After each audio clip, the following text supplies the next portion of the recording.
Hello बच्चों, कैसे हैं आप लोग। तो एक बार फिर से आपके साथ हम हैं आपके रिवीजन सीरीज में।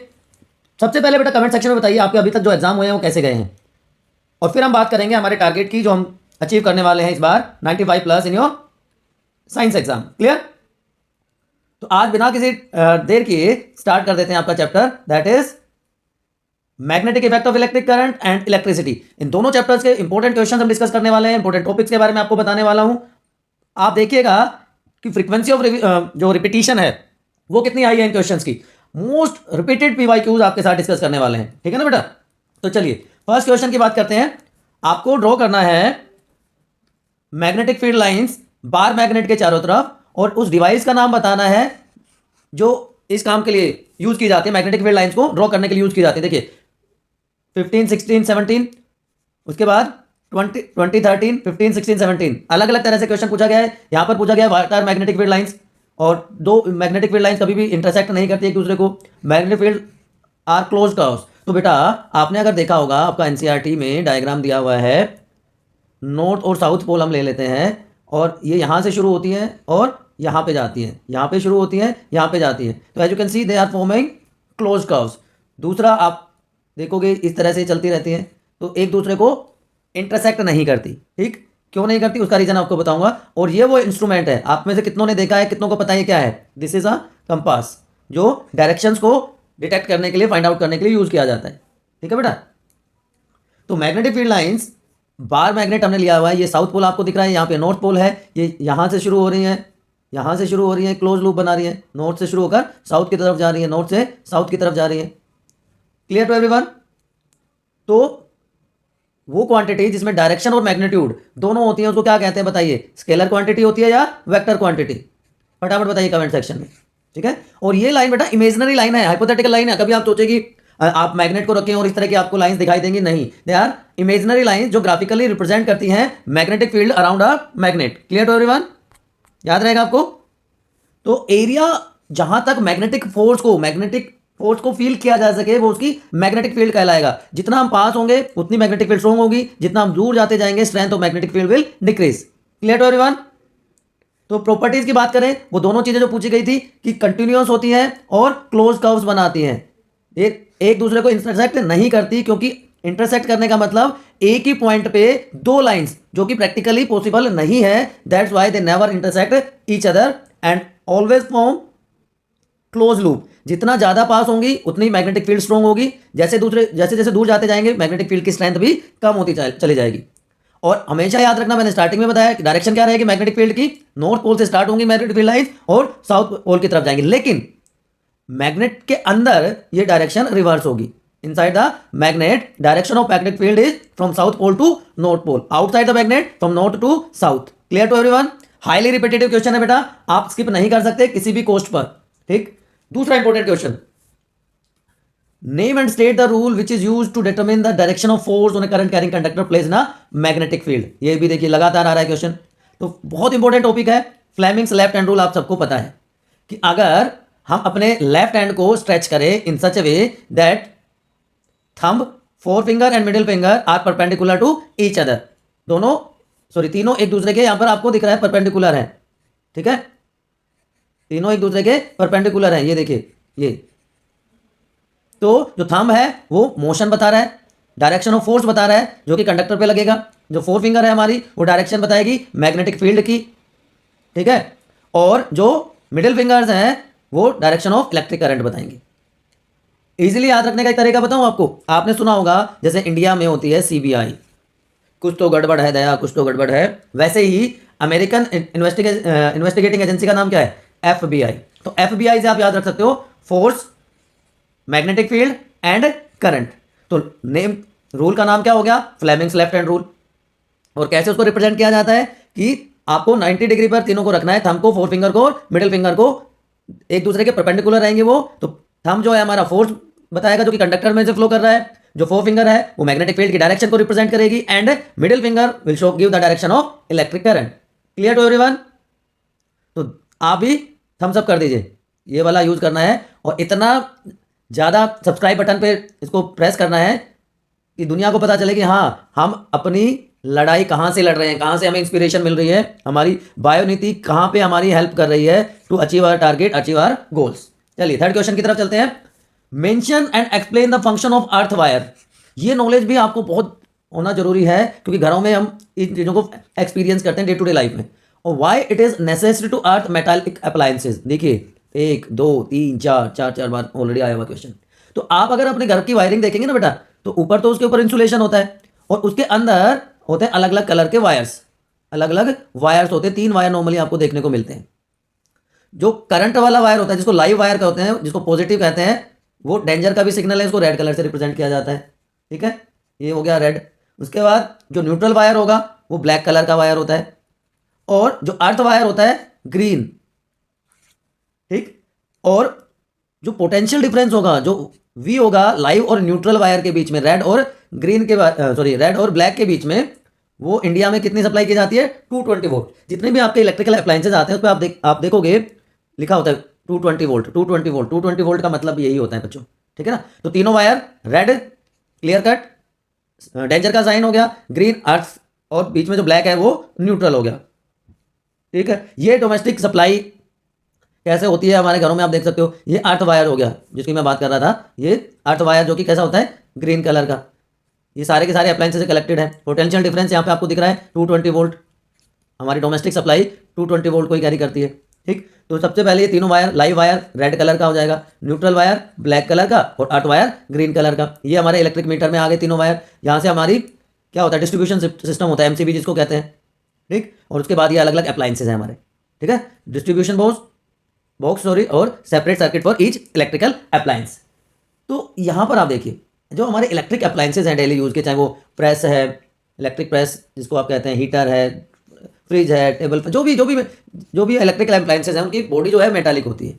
और अगर इनके ऊपर जो इंसुलेशन दी हुई है, ऊपर की इंसुलेशन जो होती है वो हाई करंट की वजह से मेल्ट हो जाए, तो ये लाइव वायर और न्यूट्रल वायर, ब्लैक और रेड वायर जो है वो एक दूसरे के कॉन्टैक्ट में आ जाएंगे। ठीक है ना, उसकी वजह से क्या होगा, जो भी उसको टच करेगा उसको सीवियर इलेक्ट्रिक शॉक लगता है।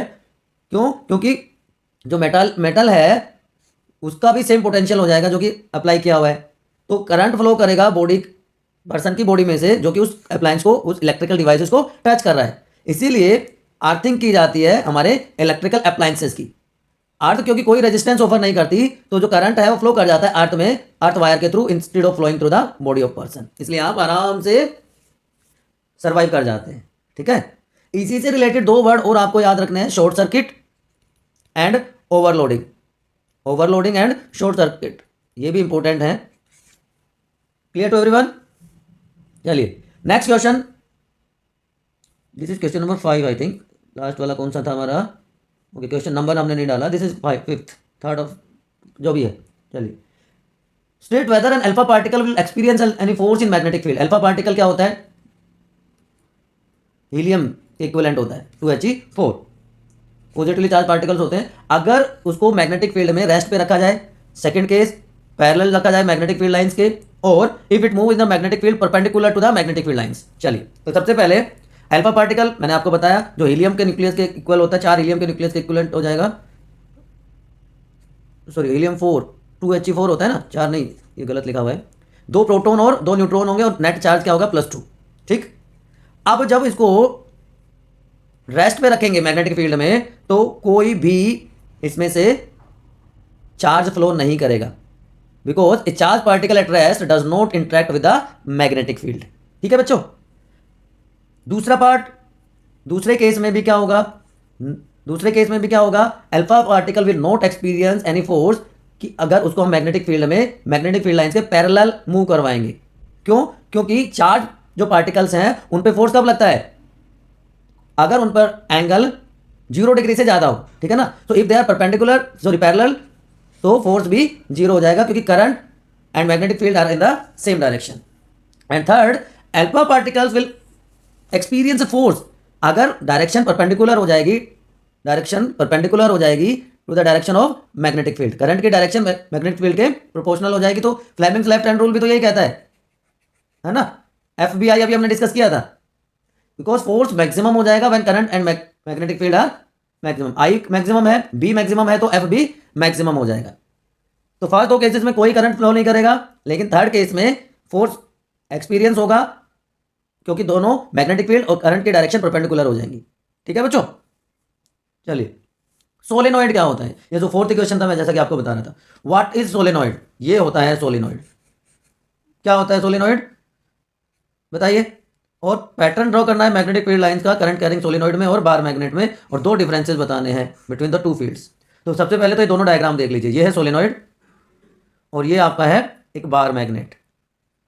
नॉर्थ पोल से स्टार्ट हो रहा है मैग्नेटिक फील्ड लाइंस का पैटर्न, चलिए इधर से दिखाया हुआ है तो ये नॉर्थ हो जाएगा, ये साउथ पोल हो जाएगा, नॉर्थ टू साउथ। ठीक है, क्लियर। तो एक ऐसी कोयल, एक ऐसा सर्कुलर इंसुलेटेड कॉपर वायर्स का लूप जो किसी सिलेंडर के ऊपर हमने रैप कर दिया हो, ये एक सिलेंड्रिकल बार है, इसके ऊपर अगर हमने copper wires, insulated copper wires को रैप कर दिया, then it is known as a solenoid. Coil with many circular turns of insulated copper wire wrapped closely in the shape of a cylinder. तो इसमें डिफरेंस कुछ नहीं होता। यहां पर आपने देखा ना कि जैसे बार मैग्नेट में होता है, बार मैग्नेट और सोलेनॉइड में मेजर डिफरेंस क्या है कि इसके ऊपर इंसुलेटेड अगर कॉपर वायर्स हम लगा दें तो वो क्या कहलाएगा, सोलेनॉइड। ठीक, तो दोनों में कोई डिफरेंस नहीं होता है। A current carrying solenoid produce similar pattern, जैसा कि मैंने आपको अभी बताया, magnetic field as a bar magnet. So one end of solenoid we have as north pole and other as south pole. लेकिन सोलेनॉइड के अंदर जो है मैग्नेटिक फील्ड लाइंस पैरेलल होती है बेटा, they are parallel to each other. ठीक, similar to a bar magnet. इसका मतलब ये हुआ कि मैग्नेटिक फील्ड या मैग्नेटिक फील्ड की स्ट्रेंथ सेम है सारे के सारे पॉइंट पे इनसाइड द सोलेनॉइड, लेकिन बाहर जैसे जैसे दूर जाते जाएंगे हम मैग्नेटिक फील्ड की स्ट्रेंथ कम होती चली जाती है। ठीक, याद रहेगा। बार मैग्नेट के ऊपर अगर हमने इंसुलेशन कर दिया और उसमें से करंट फ्लो करते हैं तो then it is known as electromagnet, है ना। वो क्या कहलाता है, इलेक्ट्रोमैग्नेट। एक सॉफ्ट आयरन कोर को अगर हम कोयलिंग कर दें कॉपर वायर्स की, देन करंट पास होगा तो वो क्या बिहेव करेगा, मैग्नेट की तरह, and it is known as electromagnet. तो इलेक्ट्रोमैग्नेट और सोलेनॉइड का डिफरेंस आपको पता चल गया, बार मैग्नेट और सोलेनॉइड का डिफरेंस आपको पता चल गया। अब बार मैग्नेट और सोलेनॉइड में क्या डिफरेंसेस होते हैं। बार मैग्नेट परमानेंट मैग्नेट है, जबकि सोलेनॉइड एक इलेक्ट्रोमैग्नेट है। ठीक है, तो field produce by solenoid is temporary, कि जब तक उसमें से करंट फ्लो करेंगे उसमें से मैग्नेटिक फील्ड प्रोड्यूस होगी, लेकिन जो बार मैग्नेट है उसमें हमेशा वो प्रॉपर्टीज रहेंगी। Magnetic field produce by solenoid is more stronger than magnetic field of A bar magnet. और सोलेनॉइड की मैग्नेटिक फील्ड की स्ट्रेंथ को हम बढ़ा सकते हैं, ठीक है, लेकिन बार मैग्नेट की स्ट्रेंथ को इंप्रूव नहीं किया जा सकता, नहीं बढ़ाया जा सकता। क्लियर टू एवरीवन, याद रहेगा आपको। चलिए अब हम बात करते हैं सेकंड पार्ट की। ये तो हमारा था पहला चैप्टर। अब बात करते हैं इलेक्ट्रिसिटी की। अभी हमने बात करी किसकी, magnetic effect of electric current, magnetic effect of current या इलेक्ट्रिक करंट, एक ही बात है। अब दूसरा पार्ट हम प्ले करते हैं। यहां पे आपको न्यूमेरिकल पोर्शन पे ज़्यादा ध्यान देने की जरूरत रहेगी। देखिए पहला क्वेश्चन ही जो कि हाईली रिपीटेटिव है, लेकिन कैसा है, न्यूमेरिकल बेस्ड है। प्रूव करना है equivalent resistance of three register R1 R2 and R3 in series is R1 R2 plus R3। और चार रजिस्टर्स है हमारे पास 8 ओम के, और हमें इसको इस तरह से कनेक्ट करना है कि इफेक्टिव रेजिस्टेंस हमारा हो जाए 8 ओम। ठीक है जी, चलिए। Net resistance in case of series combination is sum of individual resistances. ठीक है, तो R is equal to R1 plus R2 plus R3। ठीक, उसके बाद हमारे पास चार रजिस्टर है और हर रजिस्टर 8 ओम का है। तो हम कैसे इसको अरेंज करें कि इसमें से जो नेट रेजिस्टेंस है वो क्या हो जाए, 8 ओम का हो जाए। उसको हम सीरीज में ऐड करें, उसको हम पैरेलल में ऐड करें, किस तरह से हम इनको ऐड करें कि इनका नेट रेजिस्टेंस 8 ओम हो जाए। एनी आइडिया, चलिए बताते हैं आपको। तो पहले डेरिवेशन आपको बता देता हूं कि R S equal to R1 plus R2 plus R3 आता कैसे है। ठीक है, देखिए यहां पे क्या है, पोटेंशियल डिफरेंस सेम है।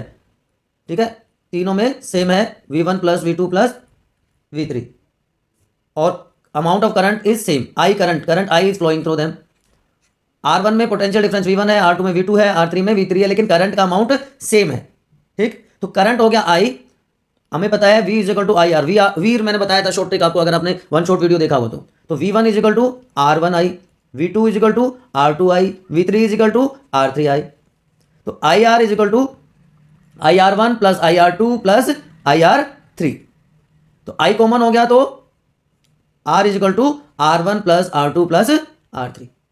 अब आप कहेंगे आई कहाँ से आ गया, आई कहाँ से आया बताइए भाई, वी इंडिविजुअल तीनों का है, V1 plus V2 plus V3 potential difference.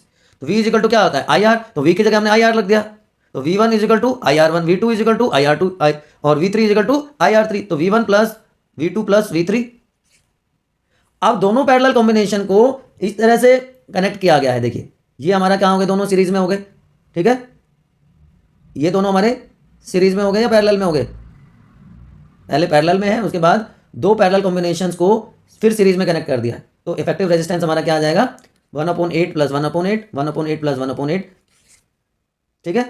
तो इफेक्टिव रेजिस्टेंस दोनों कॉम्बिनेशंस का क्या आएगा, 4, 2 प्लस 8। आरपी क्या होता है, 1/R1 प्लस 1/R2, तो आरपी इजिकल टू क्या हो गया, 1/8 प्लस 1/8, तो RP is equal to 8/2 is equal to 4, तो यहाँ पे भी 4 हो गया, यहाँ पे भी 4 हो गया। अब ये दोनों हो गए सीरीज में, तो आर सी एस क्या होता है, R1 प्लस R2, तो 4 plus 4 is equal to net resistance क्या हो गया हमारा 8 ओम। समझ आई बात बेटा। चलिए नेक्स्ट क्वेश्चन की तरफ चलते हैं। ओके वेर से बहुत इंपॉर्टेंट क्वेश्चन, देखिए हैट्रिक तो बना दी इसने, तो 14 15 16 लगातार 3 साल क्वेश्चन आया। ओम्स लॉ बताना है, सर्किट डायग्राम बनाना है, sorry label circuit to verify this law in the laboratory. Graph है ये, ठीक है जी, कर्व कैसी मिलेगी, how would you use this graph to determine resistance of the conductor. चलिए ठीक है, इससे रिलेटेड रेजिस्टेंस का टॉपिक भी मैं आपको बताऊंगा। ओम्स लॉ बेटा कहता क्या है, देखिए ओम्स लॉ है क्या, पहले ये पोटेंशियल डिफरेंस और करंट के बीच का ग्राफ है जो कि एक स्ट्रेट लाइन होता है। तो ग्राफ कैसा हो गया, स्ट्रेट लाइन, कि जैसे जैसे करंट बढ़ेगा पोटेंशियल डिफरेंस भी बढ़ेगा एंड वाइस वर्सा। ठीक, यहां तक बात समझ आई। ये देखिए इट इज डायरेक्टली प्रोपोर्शनल, तो potential difference is directly proportional to आई।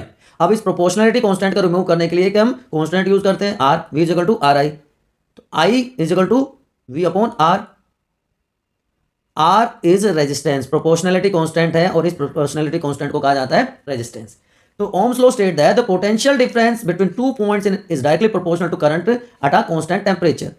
तो V is directly proportional to I, I R, ठीक, और R यहाँ पे क्या हो गया, resistance of the conductor at a given temperature. इतना आपने लिखा, आपके 3 नंबर पक गए। ठीक है जी, ठीक है जी। तो ये ग्राफ आप लोड कर सकते हैं लेबोरेटरी में। ठीक, slope of VI graph represent the resistance of given conductor. ये जो स्लोप है ये किसको शो करेगा, इसका स्लोप किसको रिप्रेजेंट करेगा, शो करेगा रेजिस्टेंस को शो करेगा। कि रेजिस्ट करना मतलब जो करंट फ्लो कर रहा है किसी सर्किट में से, किसी कंडक्टर में से, उस फ्लो को रोकने की कोशिश करेगा। तो R is equal to V upon I. अब V क्या है, पोटेंशियल डिफरेंस, पोटेंशियल डिफरेंस को हम किस में लिखते हैं, वोल्ट, करंट, एम्पियर, ठीक है। तो R is equal to V upon I, और इसकी SI यूनिट क्या हो जाएगी, रेजिस्टेंस की, ओम। तो resistance is said to be 1 ohm if 1 ampere current flow through a conductor having a potential difference of 1 volt. 1 ohm of resistance is equal to flow of 1 ampere current through a conductor between 2 points having a potential difference equal to 1 volt। ठीक है, समझ आ गई बात। अब इससे related कुछ और चीजें कि रेजिस्टेंस जो है किन किन फैक्टर्स पे डिपेंड करता है। R is L upon A, ठीक है, length of the conductor and area of cross section. इसके अलावा मटेरियल कौन सा यूज किया गया है उस पर, ठीक है ना, वो मटेरियल, वो सब्सटेंस है जिसमें से करंट अच्छे से स्मूथली पास होता है, they are known as conductor of electricity. ठीक है, लेकिन कुछ जो मटेरियल्स हैं वो करंट के फ्लो को रोकते हैं, they are known as insulators. तो कंडक्टर्स होंगे तो उसमें से उसका रेजिस्टेंस कम होगा तभी ज़्यादा करंट फ्लो करेगा। जो इंसुलेटर्स होंगे उसका रेजिस्टेंस हाई होगा तो उसमें से करंट कम फ्लो करेगा। दूसरा जो पार्ट है length of the conductor, R is directly proportional to L, कि जितनी ज़्यादा लेंथ होगी उतना ही रेजिस्टेंस ज़्यादा होगा। And area of cross section inversely proportional, कि इसका मतलब तो ये हो गया कि जो थिक वायर है उसमें से करंट ज़्यादा फ्लो करेगा क्योंकि रेजिस्टेंस कम होगा, और ये इनवर्सली प्रोपोर्शनल है। Resistance is inversely proportional to area of cross section of the conductor, और विल डिक्रीज अगर हम एरिया ऑफ क्रॉस सेक्शन बढ़ा देंगे, है ना, एरिया ऑफ क्रॉस सेक्शन बढ़ा देंगे, थिक होगा तो रेजिस्टेंस कम हो जाएगा। तो दोनों इक्वेशन को, this is R is directly proportional to L, R is inversely proportional to A, तो दोनों इक्वेशन को अगर हम एक साथ रख देते हैं तो क्या बन जाएगा, दोनों इक्वेशन अगर हम एक साथ रख देंगे तो क्या बन जाएगा हमारा, बताइए, R L अपॉन A। अब इस प्रोपोर्शनलिटी कांस्टेंट को भी रिमूव करने के लिए दूसरा कांस्टेंट यूज किया जाता है, रो L अपॉन A। इस रो को क्या कहा जाता है, रेजिस्टिविटी। आप पढ़ चुके हैं ये भी। ठीक, चलिए नेक्स्ट क्वेश्चन की तरफ चलते हैं। एक डिफरेंस बताना है किलोवाट एंड किलोवाट आवर के बीच में, और किलोवाट आवर को जूल में कैसे लिखेंगे। अच्छा जी, एक बल्ब जला दिया है 5 वोल्ट का 500 मिली एम्पियर का, और उसकी पावर निकालनी है, रेजिस्टेंस निकालना है जब वो उसको जलाएंगे तो देखिए एक तो किलोवाट आवर जो है बेटा ये है commercial unit, it is commercial unit of electric energy. जो घरों में हमारा बिजली का जो बिल आता है ना बेटा वो किलोवाट आवर्स में ही आता है। 1 kilowatt hour is equal to 1000, 1 kilowatt is equal to 1000 volt sorry, और आर का मतलब 3600 सेकेंड्स, तो 1000 इंटू 3600 और 3.6 इंटू 10⁶ वाट पर सेकेंड, और 3.6 इंटू 10⁶ जूल। ठीक है, तो जूल में बता दिया हमने 1 kilowatt hour is equal to 3.6 into 10⁶ joule. 1 kilowatt hour is equal to 1 unit. मैंने बताया ना हमारे घरों में कि अगर 100 यूनिट आई है, हमारा बिजली का बिल 100 यूनिट आया है, तो इसका मतलब हमने 100 किलोवाट एनर्जी कंज्यूम की है, 100 किलोवाट आवर। तो kilowatt is larger unit of electric power और किलोवाट आवर कमर्शियल यूनिट है। दोनों में डिफरेंस हो गया। किलोवाट इलेक्ट्रिक पावर की यूनिट है और किलोवाट आवर कमर्शियल यूनिट है एनर्जी की। अब न्यूमेरिकल पार्ट पे आते हैं कि पोटेंशियल डिफरेंस V कितना है 5 वोल्ट, करंट कितना है 500 मिली एम्पियर, तो इसको हम एम्पियर में चेंज करेंगे 10⁻³ एम्पियर, तो P is equal to V/I। तो दोनों चीज़ें हमें दी हुई है, ठीक है, इजीली निकल जाएगा, ठीक है ना। और आर एक बार हमने उसको दूसरा क्या निकालना है, इसमें हमें पावर भी निकालनी है और रेजिस्टेंस भी निकालना है। रेजिस्टेंस भी निकाल लेंगे, R is equal to V/I। V हमें दिया हुआ है 5/I दिया हुआ है 500 इंटू 10⁻³ एम्पियर। ठीक, क्लियर टू एवरीवन। तो रेजिस्टेंस और पावर दोनों हमने निकाल दिया है। नेक्स्ट क्वेश्चन जी बच्चों जी, I was expecting this question की सीरीज और पैरेलल कॉम्बिनेशन का सिर्फ अभी तक एक ही क्वेश्चन क्यों आया है। 2 लैंप है हमारे पास, लैंप का मतलब बल्ब भी कह सकते हैं। एक में है 100 वाट 220 वोल्ट, फर्स्ट में है 100 वाट 220 वोल्ट, और दूसरे में है 60 वाट, और वो तो 220 वोल्ट ही है दूसरे में भी। पैरेलल में कनेक्ट कर दिया, ये देखिए ये 3 नहीं है, यहाँ पर 2 ही है, R1 एंड R2, ये क्योंकि NCERT का डायग्राम अगर आपको याद हो तो। करंट निकालना है, सप्लाई वोल्टेज 220 वोल्ट है। चलिए पहले तो आपको ये पता होना चाहिए, ये होता है पैरेलल कॉम्बिनेशन में, सॉरी R2 प्लस RN, यानी कितने भी नंबर हो सकता है, ठीक है। तो effective resistance is inverse of their individual resistances, ठीक है। पैरेलल में कनेक्ट किया है, करंट हमें दिया हुआ है, तो I is equal to P/V। Power कितनी है 100 वोल्ट है, पहले में I1 निकाल देते हैं, वोल्टेज 220 है, तो it comes out to be nearly 0.5 ampere.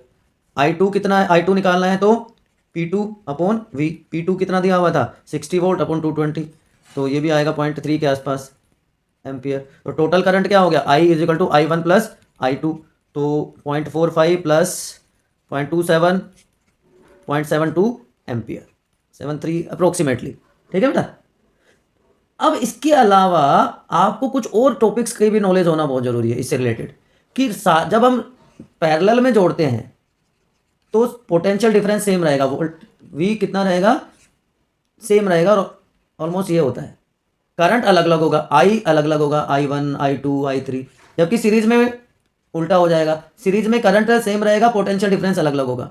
And reciprocal of equivalent resistance equal to sum of the reciprocal of the all the individual resistances. इसीलिए RP मैंने बताया था R1 plus R2 plus RN, कितना भी number हो सकता है। इसको कहाँ यूज कर सकते हैं, क्योंकि करंट को डिवाइड कर देता है, जितने भी हमारे इलेक्ट्रिकल गैजेट्स हैं घर में, तो उनको उनकी ज़रूरत के हिसाब से उतना करंट मिल जाता है। इसीलिए जो हमारे घरों के जो अप्लायंसेज हैं उनको पैरेलल कॉम्बिनेशन में कनेक्ट किया जाता है। 1 मार्क में या MCQ में क्वेश्चन आ सकता है, ठीक। सीरीज के केस में क्या होगा, ये देखिए R1 R2 R, तो नेट रेजिस्टेंस सीरीज कॉम्बिनेशन में is the sum of the individual resistances. RN यहाँ पे भी कर सकते हैं हम, जब 2 या 2 से ज़्यादा रेजिस्टर्स कनेक्ट होंगे एंड टू एंड, तो पोटेंशियल डिफरेंस डिफरेंट होगा, करंट सेम होगा। वहां पे उल्टा था, वहां पे उल्टा था, है ना। यहां पे करंट सेम है, पोटेंशियल डिफरेंस I सेम है, V is equal to V1 plus V2 plus जो भी है। तो equivalent resistance the combination of sum of individual resistances. तो डिसएडवांटेज होगा कि अगर एक कंपोनेंट फेल हो जाए तो पूरा का पूरा सर्किट ब्रेक हो जाएगा। यहां पे प्रॉब्लम आ गई तो ना ये काम करेगा ना ये काम करेगा, सर्किट का ब्रेकडाउन हो जाएगा। ठीक है, इसलिए हम इनको एक साथ यूज नहीं करते, क्योंकि हीटर को ज़्यादा अमाउंट चाहिए करंट का, बल्ब को कम अमाउंट चाहिए।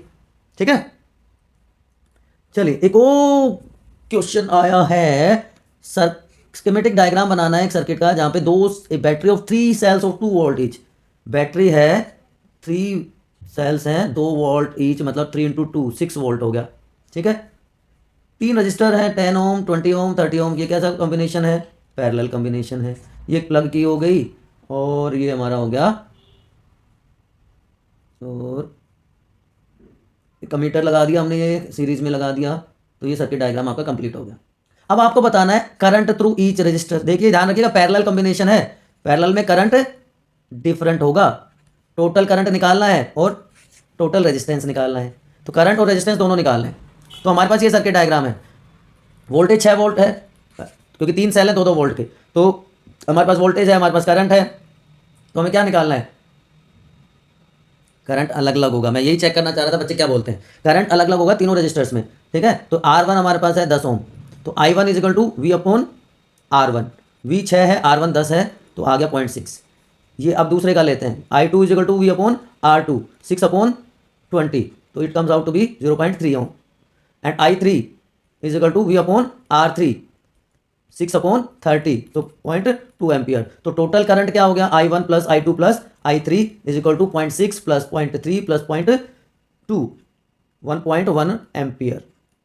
और टोटल रेजिस्टेंस क्या हो जाएगा पैरेलल कॉम्बिनेशन में, 1 RP is equal to 1/10 plus 1/20 plus 1/30, तो 60 हमारा क्या आ जाएगा LCM, तो 6 प्लस 3 प्लस 2 11/60, तो जो भी वैल्यू आई आप कर सकते हैं। इतना तो काम कर लोगे या सारी मेहनत मेरे से ही करवाओगे, चलो कर लोगे। एक और इंपॉर्टेंट टॉपिक आता है, जब हम करंट की बात कर रहे हैं, हम बल्ब की बात कर रहे हैं, ग्लोइंग की बात कर रहे हैं, तो टॉपिक आता है heating effect of electric current, joules law of heating effect. ये भी आपको आना चाहिए, ये करके दिखाओ, heating effect of electric current. Yes, आपने देखा होगा कब जब करंट पास होता है किसी भी इलेक्ट्रिकल अप्लायंसेज में, तो उसके बाद थोड़ी देर के बाद वो थोड़ा सा गर्म होने लगता है, ग्लो कर, बल्ब अब आजकल तो CFL आ गए हैं, फ्लोरेसेंट लाइट्स आ गई हैं, लेकिन पहले के टाइम पे बल्ब होता था जिसमें फिलामेंट होता था, वो धीरे धीरे जैसे जैसे गर्म होता जाता था वो ग्लो करने लगता था। सेम हीटर में होता है, हीटर का अगर आपने रोड देखा वो भी इसी तरह गर्म हो जाता है। तो if electric circuit is resistive then source of energy continuously get dissipated entirely in the form of heat, वो हीट की फॉर्म में आ जाती है, इसलिए इसको heating effect of electric current कहते हैं। क्यों, क्योंकि जब करंट जनरेट करेगा हीट को, तो रेजिस्टेंस को ओवरकम कर देता है, रेजिस्टेंस के इफेक्ट को खत्म कर देता है उस कंडक्टर में से, उस अप्लायंसेस में। तो जितना ज़्यादा रेजिस्टेंस होगा उतना ही ज़्यादा इलेक्ट्रिक करंट की जरूरत पड़ेगी to generate higher amount of heat, क्योंकि रेजिस्टिव जो रेजिस्टेंस उसको अपोज करेगा। When electric energy supply to electric bulb filaments get heated, मैं जो बता रहा था आपको, and it gives light. Cause क्या हो गया, electric current generate heat to overcome the resistance offer by the conductor through which it passes, higher the resistance the electric current will generate higher amount of heat. ठीक है बेटा, तो कहाँ कहाँ use किया जा सकता है जूल्स लॉ ऑफ हीटिंग को, कि heat produce in a conductor is directly proportional to H is equal to square of the current through it. It is directly proportional to resistance through the conductor. जितना ज़्यादा resistance उतनी ज़्यादा heat, and जितने time तक। ठीक है, तो इन तीनों का अगर हम मिला देते हैं तो H equal to I square RT, square of the current for a given resistance, resistance of the for a given current and time for which current flow through the circuit। तो ये जो फिलामेंट है ये glow करने लग जाता है। Normally tungsten का बना होता है कि उसका मेल्टिंग पॉइंट हाई होता है, तो मेल्ट नहीं होगा। ठीक, याद रहेगा, याद रहेगा तो अच्छी बात है, तो हम इसको यूज़ कर लेंगे। कहाँ का यूज़ कर लेंगे, बल्ब में, फ्यूज़ में मेल्टिंग पॉइंट लो होगा। ठीक है, the filament of bulb gives light because of heating effect. Filament जो कि टंगस्टन का बना होता है, हाई मेल्टिंग पॉइंट जैसा कि मैंने भी आपको बताया।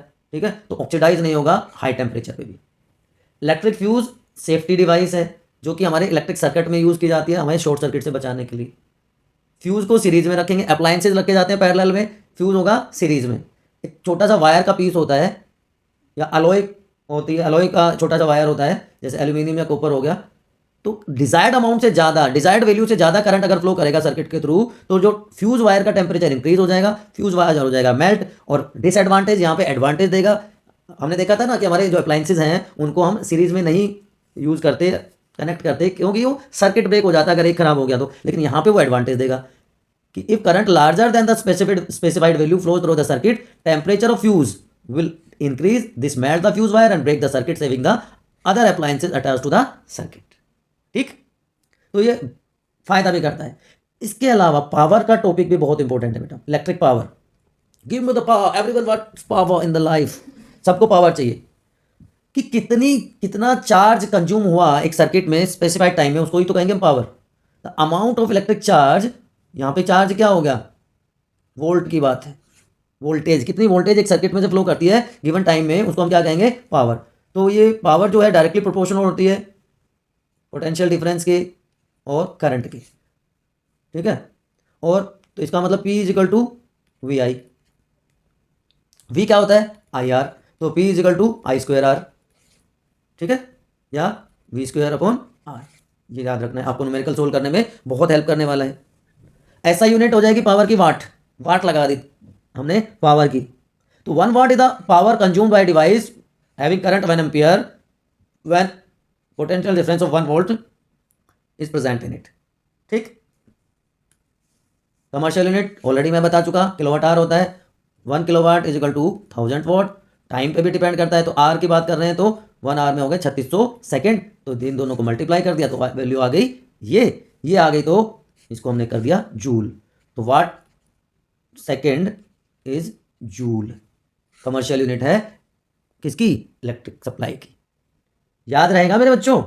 तो बेटा आज हमने पूरा का पूरा रिवीजन कंप्लीट कर लिया है। आप कहेंगे सर एनवायरनमेंट चैप्टर बचा हुआ है, बिल्कुल बचा हुआ है, लेकिन आपको भी पता है उस चैप्टर में कितना टाइम लगना है।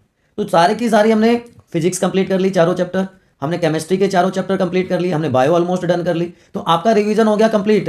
तो 95 तो आपके हो गए कंप्लीट, मैंने यही तो कहा था। अब 95 से ऊपर जिस चीज को जाना है उसको सिर्फ ये एक चैप्टर करना है, and this chapter will take maximum 30 minutes, जिसमें आपके PYQs भी हो जाएंगे, आपका वन शॉट भी हो जाएगा, और इस बार के लिए इंपॉर्टेंट क्वेश्चंस भी हो जाएंगे।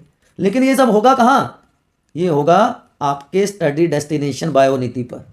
तो आपको हमेशा की तरह वही काम करना है बेटा, कि क्या करना है, रिवाइज करना है, आपको अप्लाई करना है कंसेप्ट्स को न्यूमेरिकल्स में। और चैनल पर नए हैं तो सब्सक्राइब करना है, लाइक करना है और शेयर करना है अपने उन फ्रेंड्स के साथ जो आप सोचते हैं कि ये टारगेट, ये चैलेंज ले सकते हैं 7 डेज का। ठीक है, नेक्स्ट आपके लिए एक सरप्राइज लेकर आने वाले हैं, जिसमें कंफर्म हो जाएगा कि कितने बच्चे ये स्कोर डिजर्व करते हैं। ठीक है ना, तो keep watching, keep studying, keep asking your doubts in comment section. Good luck, see you soon.